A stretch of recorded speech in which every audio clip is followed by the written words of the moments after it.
I think the shooting of Alex Pretti seemed unjustified. I think it's really relevant to know that MSNBC took his picture because he looks a bit sketchy in his picture and literally prettied him up so he looked like a very handsome man.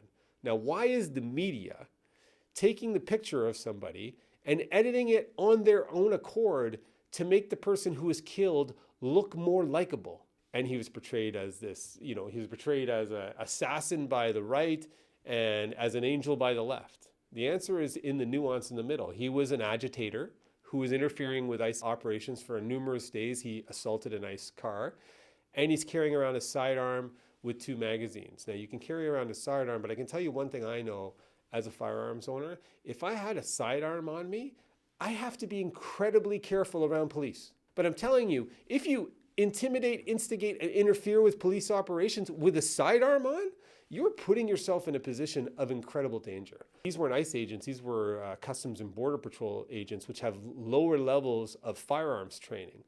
So they're taking care of this individual who's obstructing justice. What happens in these situations? One of them yelled, "Gun."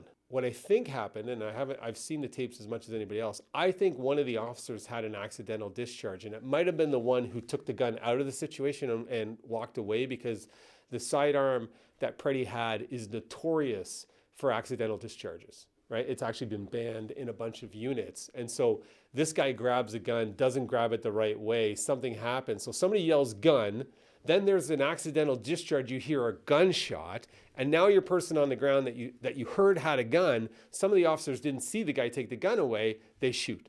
And it's a panic moment that is understandable, but I think from a civil context, his family will get an award of damages. Criminally, there could be a charge, but I think it was such a high tense moment that it might not be. But what I want you guys to take away from this is there's a time to challenge lawful authority and there's a time not to.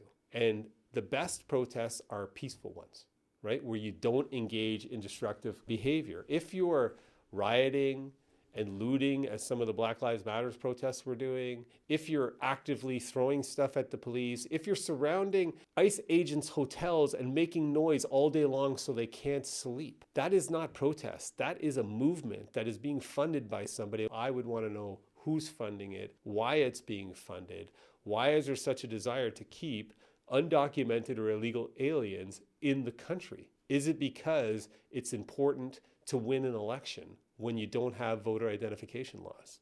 That's a question I'll leave with you. Until next time, I'm the Rogue Lawyer.